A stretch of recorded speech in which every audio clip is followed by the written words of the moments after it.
ఓం శ్రీ సాయిరాం. ఓం శ్రీ సాయిరాం. తపోవనము భగవాన్ శ్రీ సత్యసాయి సచ్చరిత్ర నిత్య పారాయణ గ్రంథము 12వ అధ్యాయము సూపర్ స్పెషాలిటీ హాస్పిటల్.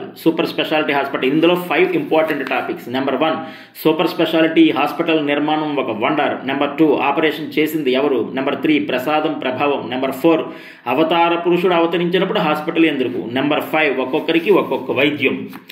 భగవాన్ బాబా పేద ప్రజల కోసం పుట్టపర్తిలో కొండ మీద 1956వ సంవత్సరంలో శ్రీ సత్యసాయి జనరల్ హాస్పిటల్ నిర్మించారు. ఆ హాస్పిటల్ కానీ అందులో వైద్యులు కానీ కేవలం నిమిత్తం మాత్రమే. అసలు వైద్యుడు భగవాన్ బాబాయే. అక్కడ డాక్టర్లకు అంతుపట్టని ఎన్నో రోగాలను భగవాన్ బాబా వింతగా విచిత్రంగా నయం చేసిన ఘట్టాలు అనేకం. ఇదిలా ఉండగా భగవాన్ బాబా లక్షల విలువైన వైద్యం ఉచితంగా అందించే ప్రపంచపు వింతగా పరిగణింపబడే సూపర్ స్పెషాలిటీ హాస్పిటల్ నిర్మించాలని సంకల్పించారు. ఫలితంగా సత్యసాయి భగవానుడు 1990 సంవత్సరం నవంబర్ 22వ తేదీ నాడు సూపర్ స్పెషాలిటీ హాస్పిటల్కి శంకుస్థాపన కూడా చేసేశారు. సరిగ్గా వచ్చే సంవత్సరం అంటే 1991 నవంబర్ 22వ తేదీ నాడు హాస్పిటల్కి ప్రారంభం అవుతుందని స్వామి ప్రకటించారు. యాక్చువల్గా ఇలాంటి హాస్పిటల్ కట్టడానికి అమెరికాలో న్యూ టెక్నాలజీ యూజ్ చేసినా కానీ 7.5 years పడుతుంది. కానీ వితిన్ 1 yearలో ప్రారంభమైపోతుందని స్వామి ప్రకటించేశారు. పుట్టపర్తిలోని ఆ సూపర్ స్పెషాలిటీ హాస్పిటల్కి రూపకల్పన చేసిన ఆర్కిటెక్ట్ డాక్టర్ క్రిచ్లో లండన్లోని Prince of Wales Institute of ఆర్కిటెక్ట్లో డైరెక్టర్గా ఉన్నారు. అతడు సర్ ఐజాక్ ట్రైగట్ సూచనపై ప్రశాంతి నిలయం వచ్చి భగవాన్ బాబాని దర్శనం చేసుకున్నాడు. స్వామి ఇతనికి ఇంటర్వ్యూ ఇచ్చి సూపర్ స్పెషాలిటీ హాస్పిటల్కి సంబంధించిన నమూనా, వాస్తు, గ్రహ, జ్యోతిష విషయాలను విపులంగా వివరించి చెప్పారు. స్వామి పరిజ్ఞానానికి అతడు అప్రతిభుడయ్యాడు.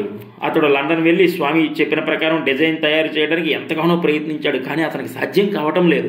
అప్పుడు ఒక మిత్రుని సూచనపై భగవాన్ బాబాకు తాను ఒక పనిముట్టుగా భావించుకొని శరణు వేడి ప్రార్థించి ధ్యానించి అప్పుడు ప్రారంభించాడు. ఒక పొడవైన డ్రాయింగ్ పేపర్ తీసుకొని ఈ చివరి నుంచి ఆ చివరి వరకు ఒకేసారి హాస్పిటల్ చిత్రం గీశాడు. ప్రేమతో 2 చేతులతో దగ్గరికి తీసుకుంటున్నట్లుగా అటు ఇటు వార్డులు ప్రక్కకి వెళ్ళి ముందుకు వంపు తిరిగినట్లు స్వామి ఆజ్ఞానుసారం చిత్రించాడు. ఇక అక్కడ నుంచి ఆర్కిటెక్ట్ బృందం కూర్చుని రోజుకు 17 గంటల చొప్పున 3 నెలలు పనిచేసి ప్లానులు అన్నీ ఇండియాలో స్వామి చెప్పిన కన్స్ట్రక్షన్ కంపెనీకి పంపారు. ప్లానింగ్కే రోజుకు 17 గంటల చొప్పున 3 నెలలు కూర్చోవలసి వచ్చింది. జస్ట్ ప్లానింగ్ ఈ విధంగా కట్టాలనే ప్లానింగ్కే. సాంకేతికంగా ఎంతో అభివృద్ధి పొందిన అమెరికా దేశంలోని ఒక సూపర్ స్పెషాలిటీ హాస్పిటల్ కట్టడానికి 7.5 సంవత్సరాలు మినిమం పడుతుంది. మరి ఇక 6 నెలల్లో స్వామి ఈ హాస్పిటల్ ఎలా నిర్మించగలని క్రిచ్లో ఆలోచనలో పడ్డాడు. లండన్ నుంచి వచ్చిన మరికొందరు ఆర్కిటెక్టులు హాస్పిటల్ భవనానికి పునాదులు వేసి 3-4 అడుగుల ఎత్తు కాంక్రీట్ స్తంభాలు కట్టి మే నెలలో స్వామి బెంగళూరు వెళ్ళినప్పుడు హాస్పిటల్ పని విడిచిపెట్టి తమ దేశాలకు వెళ్ళిపోయారు. 1991 మే 22వ తేదీ నాడు స్వామి బెంగళూరు, కొడైకెనాల్ వెళుతూ జోగారావు గారిని వెంటబెట్టుకుని హాస్పిటల్ చూడడానికి వచ్చారు. నిర్మాణపు పని పూర్తి కావడానికి మే 22 నుంచి నవంబర్ 22 వరకు అంటే కేవలం 6 నెలలు మాత్రమే టైం ఉంది. బ్రహ్మాండమైన భవన నిర్మాణం జరగాలి. అత్యాధునికమైన వైద్య పరికరాలు కొనుగోలు చేయాలి. ఆయా నిపుణులను సంప్రదించాలి అని తలచి జోగారావు గారు స్వామితో, స్వామి మనం ఎన్ని వేల మందిని పెట్టి రాత్రింబవళ్ళు చేసినా మనం ఈ పనిని నవంబర్ 22లోగా పూర్తి చేయగలమా? దీనికి కావలసిన ధనము అవి చెప్తా అంటుండగా స్వామి ఆయనతో, అనుమాన తరంగాలు కల్పించకు, స్వామి సంకల్పం జరిగి తీరుతుంది అంటూ ఇంజనీర్ బ్రిగేడియర్ బోస్ని పిలిచి లార్సన్ అండ్ టూబ్రో కంపెనీ ద్వారా రోజుకి 2000 మంది కూలీలను పెట్టి పని పూర్తి చేయించు అని ఆదేశించి కొడైకెనాల్ వెళ్లారు. స్వామి మీద సంపూర్ణమైన భారం మోపి తాను నిమిత్త మాత్రుడుగా ఉంటూ భారత ఇంజనీర్ బోస్ గారు నిర్విరామంగా కృషి చేసి రోజుకు 2000 మంది పైన పనివారిని పెట్టి రాత్రింబవళ్ళు శ్రమించారు. ఫలితంగా అక్టోబర్ 15, 1991 అక్టోబర్ 15, 1991 నాటికి బృహత్తరమైన భవన నిర్మాణం పూర్తి చేయబడి వైద్య ప్రముఖులకు అందజేయబడింది. సర్ ఐజాక్ ట్రైగట్ సూపర్ స్పెషాలిటీ హాస్పిటల్కి సమర్పించిన యంత్ర పరికరాలను భారత ప్రభుత్వం వారు ఎక్సైజ్ సుంకం లేకుండానే భారత విమాన సంస్థ ద్వారా ఇతర దేశాల నుంచి పుట్టపర్తికి చేరవేశారు. ఇందుకు అవసరమైన జెట్ విమానాలు నేరుగా పుట్టపర్తిలో దిగడానికి వీలుగా సంవత్సరం ముందుగానే సత్యసాయి విమానాశ్రయాన్ని అంతర్జాతీయ విమానాశ్రయంగా రూపొందించడం జరిగింది. సింక్లేర్ మహాశయుడు ఇచ్చిన ₹1 కోటి రక్త పరీక్ష చేసే అధునాతన పరికరం హాస్పిటల్కి అమెరికా నుంచి తెప్పించారు. ఈ యంత్ర పరికరం గంటకు 600 మందికి 20 రకాల రక్త పరీక్షలు చేసి ఫలితాలను అందిస్తుంది. 1 కోటి మందికి చేసిన పరీక్ష ఫలితాలను కంప్యూటర్ బ్రెయిన్లో దాచుకుని అడిగినప్పుడు అందిస్తుంది.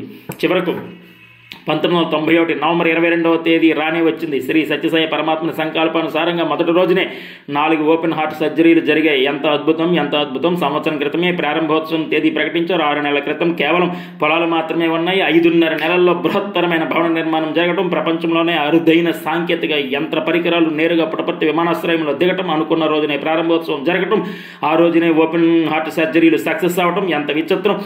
ప్రపంచ మేధావులే దిగ్భ్రాంతి చెందారు. ఇంతకు మించి అద్భుతమైన మరొక సూపర్ స్పెషాలిటీ హాస్పిటల్ నిమిత్తం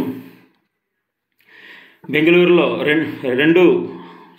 1999లో అంటే సెప్టెంబర్ 2ని 1999లో భగవాన్ బాబా వారు శంకుస్థాపన చేశారు. సుమారుగా ₹300 కోట్ల వ్యయంతో 16 నెలల కాలంలో స్వామి సంకల్పంతో నిర్మింపబడిన ఈ హాస్పిటల్ 19/1/2001 వైభవంగా ప్రారంభించబడింది. బెంగళూరులోని హైటెక్ సిటీ సమీపంలో ఇది నిర్మించబడింది. సత్యసాయి పరమాత్ముడు నా సంకల్పం జరిగి తీరవలసిందే, చతుర్దశ భువనములు ఏకమైన నేను చేయ సంకల్పించిన కార్యములకు అవరోధము కలగదు.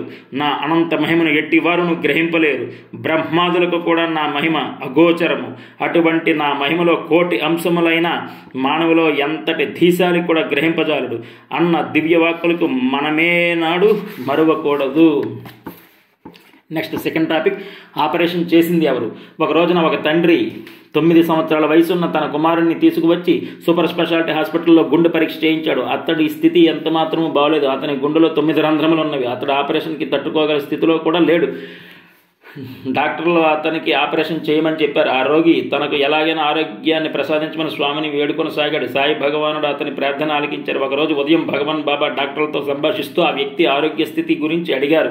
అతనికి చాలా కంప్లైంట్స్ ఉన్నాయని, అందువల్ల ఆపరేషన్ చేయటం మంచిది కాదని తమంతా భావించినట్లు డాక్టర్లు చెప్పారు. ఆపరేషన్ చేయండి, పర్వాలేదు, నేను చూసుకుంటానన్నారు స్వామి. అతనికి ఆపరేషన్ జరిగింది. డాక్టర్లకు కూడా ఆశ్చర్యం కలిగేలా ఆపరేషన్ విజయవంతమైంది. తర్వాత ఒక రోజున స్వామి మరల ఆ రోగి విషయం ప్రస్తావించి అతని ఆరోగ్యం గురించి అడిగారు. ఆపరేషన్ సక్సెస్ అయింది స్వామి, అతని ఆరోగ్యం బాగుంది అన్నారు డాక్టర్లు. కాంప్లికేటెడ్ కేసులకు ఆపరేషన్ చేసేటప్పుడు ఆపరేషన్ కార్యక్రమం అంతా వీడియో తీస్తుంటారు. స్వామి ఆ డాక్టర్లతో ఒకసారి వీడియో ఫిల్మ్ వేసుకొని చూడండి అన్నారు. స్వామి ఆజ్ఞపై ఆ వీడియో ఫిల్మ్ చూస్తే ఆ అందరి డాక్టర్ల స్థానంలో స్వామి అనేక రూపాలలో ఆపరేషన్ టేబుల్ చుట్టూ కనిపించేసరికి డాక్టర్లకు అహంభావం అదృశ్యమైంది. మనల్ని కేవలం పనిముట్టుగా చేసుకొని స్వామి ఈ ఆపరేషన్లు చేస్తున్నారన్నమాట అని అప్పుడు వాళ్ళకి అర్థమైంది డాక్టర్లకి. స్వామి పాదపద్మములకు ప్రణమిల్లారు. గుండె చికిత్స విభాగం తర్వాత దశల వారీగా యూరాలజీ, నెఫ్రాలజీ విభాగాల తర్వాత దశలో కన్ను, ముక్కు, చెవి, గొంతు విభాగాలు ఆరంభమయ్యాయి. తర్వాత న్యూరాలజీ, క్యాన్సర్, బ్రెయిన్ విభాగాలు ప్రారంభించారు. ఇక్కడ అన్ని చికిత్సలు లక్షలాది రూపాయల విలువైన ఆపరేషన్ ఉచితంగా చేయడం అనేది విశేషం. ఇదొక వండర్ ఇన్ ద వరల్డ్. ఇది ప్రపంచంలోనే అత్యద్భుతం. ఈ హాస్పిటల్ గురించి మాట్లాడుతూ ఒకసారి స్వామి, మా హాస్పిటల్లో పేషెంట్స్ నవ్వుతూ ఉంటారు, వారి బంధువులు కూడా నవ్వుతూ ఉంటారు, డాక్టర్లు నవ్వుతూ పనిచేస్తుంటారు, నర్సులు నవ్వుతూ సేవలు అందిస్తుంటారు, అంతా ఆనందంగా ఉంటారు. సేవాదళం వారు ఎప్పటికప్పుడు రూమ్స్ అద్దం వలె తుడిచిపెడతా ఉంటారు. ఈ ఆసుపత్రిలో ఎటువంటి ఫీజు లేదు, ఫ్రీ ట్రీట్మెంట్ ఎలా సాధ్యం అని ఇతర డాక్టర్లు ఆశ్చర్యపోతున్నారు. అలా సందేహపడన అవసరం లేదు, పవిత్ర హృదయంతో పనిచేస్తే సహాయం ఎంతైనా వస్తుంది అన్నారు. నెక్స్ట్ థర్డ్ టాపిక్, ఇందులో ప్రసాదం యొక్క ప్రభావం చూద్దాం. ఒకసారి ఒక దంపతులు తమ చిన్న కుమార్తెకు హార్ట్ కంప్లైంట్ ఉన్న కారణంగా పుట్టపర్తి తీసుకొచ్చి సూపర్ స్పెషాలిటీ హాస్పిటల్లో చూపించారు. ఆ అమ్మాయిని పరీక్ష చేసి ఆమె ప్రమాద పరిస్థితిని గురించి డాక్టర్లు, ఈమె గుండెలో 2-3 రంధ్రాలు ఉన్నాయి, పరిస్థితి ఎంత మాత్రమో బాగలేదు, రేపు ఉదయమే ఈమెకి ఓపెన్ హార్ట్ సర్జరీ చేయాలన్నారు. హాస్పిటల్లో చేర్చుకున్నారు.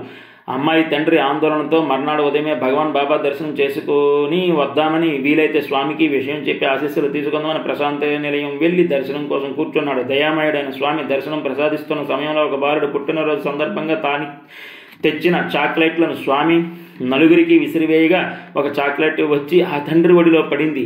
ఆయన ఆనందంతో దానిని స్వామి ప్రసాదంగా భావించి తీసుకుని వెళ్ళి హాస్పిటల్లో ఉన్న తన కుమార్తెకి ఇచ్చి తినమన్నాడు. తర్వాత కొంతసేపటికి ఆపరేషన్కి తర్వాత కొంతసేపటికి ఆ అమ్మాయికి ఆపరేషన్ చేయడానికి లోపలికి తీసుకువెళ్ళి ఎక్స్రేలు తీస్తే ఏ కోణంలోనూ ఆమె గుండెలో ఎటువంటి లోపము కనబడకపోవటం, ఏ లోపము కనబడకపోవటం వల్ల ఆమెకు ఆపరేషన్ అవసరం లేదని పంపించి వేశారు. స్వామి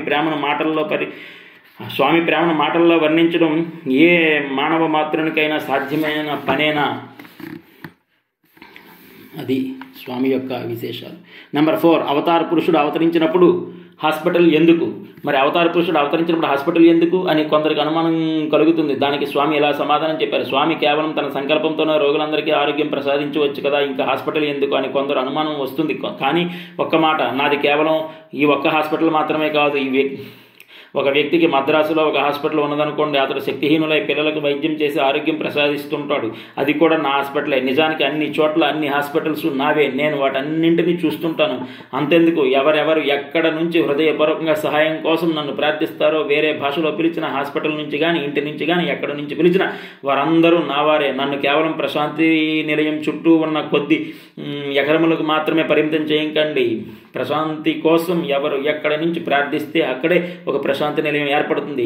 మరొక ముఖ్య విషయం గుర్తుపెట్టుకోండి, హాస్పిటల్ మీలో నమ్మకం ఏర్పరచడం కోసం, మీచే దివ్యత్వం గుర్తింపబడటం కోసం, మీకున్న సంశయం తొలగించడం కోసం సహకరిస్తుంది.